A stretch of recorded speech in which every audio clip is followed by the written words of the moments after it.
How do you know if your house is haunted? Is it a whisper in the dark? A shadow in the corner of your eye? For one family in Tennessee, it was a waking nightmare. A relentless torment that would go down in history as America's most violent haunting. This is the story of the Bell Witch.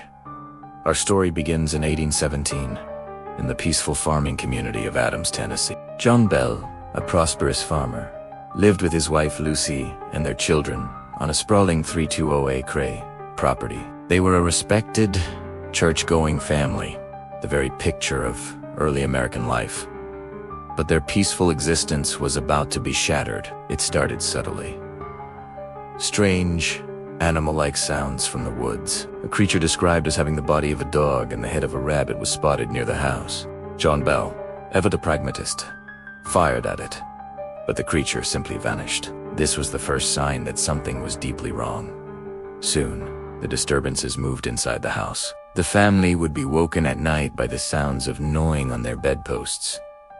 A sound so loud it was impossible to ignore. Then came the sound of chains being dragged across the wooden floors, of rocks being thrown against the walls, and the chorus of whispers that seemed to come from nowhere and everywhere at once. The Bell children, especially the youngest daughter Betsy, began to experience physical attacks. Their blankets would be ripped from their beds, their hair pulled, and their faces slapped by an unseen hand. The family was terrified, isolated, and ashamed. They tried to keep it a secret, but the entity's power was growing, and it wouldn't be contained. Desperate, John Bell confided in his closest friend and neighbor, James Johnston. Johnston, skeptical but concerned, agreed to spend a night at the Bell home. What he experienced that night turned his skepticism into belief. He, too, heard the disembodied voices, the gnawing, the violent sounds that plagued the family. He and John Bell concluded this was no ordinary phenomenon. It was a supernatural force. The secret was out. Word spread like wildfire, and soon, people from all over the region flocked to the Bell farm, eager to witness the Bell Witch, as the entity came to be known. It seemed to relish the attention.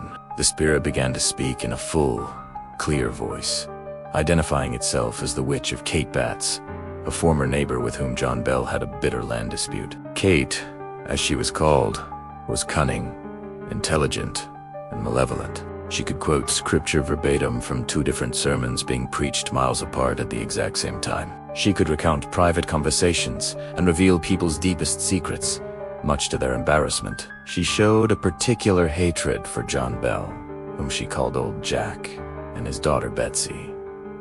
She swore she would torment them to their graves. Kate's torment of Betsy was relentless. She would pinch her, slap her, and cause her to have violent seizures. Betsy was engaged to a local man named Joshua Gardner, a match that the spirit vehemently opposed. Whenever Joshua visited, the entity's attacks on Betsy would intensify, making their courtship unbearable. The witch would taunt them, mock them, and physically assault Betsy until, broken and exhausted, the young couple called off their engagement. Kate had won, but her primary target remained John Bell.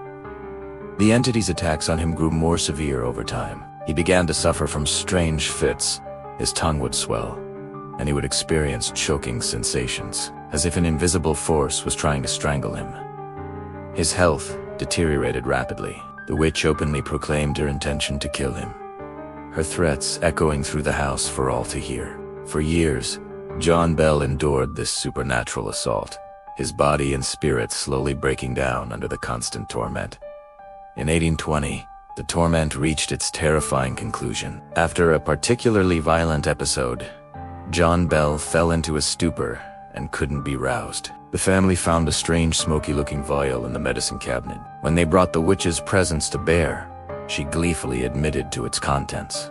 "I gave old Jack a big dose of that last night," she cackled, "and that fixed him." They tested a drop of the liquid on the family cat, which died almost instantly. John Bell passed away on December 20th, 1820. During his funeral, the witch's voice could be heard, singing joyfully and laughing maniacally as her victim was lowered into the ground. She had fulfilled her promise. He was dead. After John's death, the entity's presence began to wane, but it wasn't gone for good. She promised to return in 7 years, a promise she kept haunting John Bell's son, John Jr., for a period before disappearing again. Her final reported promise was to return in 107 years, which would have been 1935. While no major events were recorded that year, locals still report strange occurrences near the old Bell property and the nearby Bell Witch Cave to this day. The Bell Witch haunting is unique in American history. It's one of the few cases where a death was officially attributed to a supernatural entity. It was even witnessed by future U.S. President Andrew Jackson. He and his men, hearing the stories, decided to investigate. Their wagon mysteriously stopped, unable to be moved by man or beast, until a disembodied voice announced it would let them proceed. Later that night, Jackson's men were subjected to the same physical torment as the Bells, and the future president himself was reportedly thrown from his bed. Jackson and his men fled the farm the next morning, with him famously stating, "I'd rather fight the entire British army than to deal with a Bell Witch." What was this entity? The vengeful spirit of Kate Batts?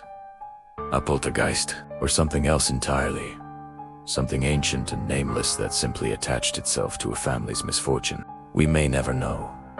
But the story serves as a chilling reminder that there are forces in this world that we do understand, forces that can see our secrets, speak our fears, and in the dark of the night reach out and touch us. The land in Adams, Tennessee remains quiet, but some say if you listen closely, you can still hear the faint whispers of a promise, a curse that has never truly left. Thank you so much for watching. The darkness of the past holds many stories, and we're here to bring them into the light. If you found this tale as fascinating as we did, please hit that like button, subscribe, and ring the bell for more journeys into the unknown. Until next time, stay curious.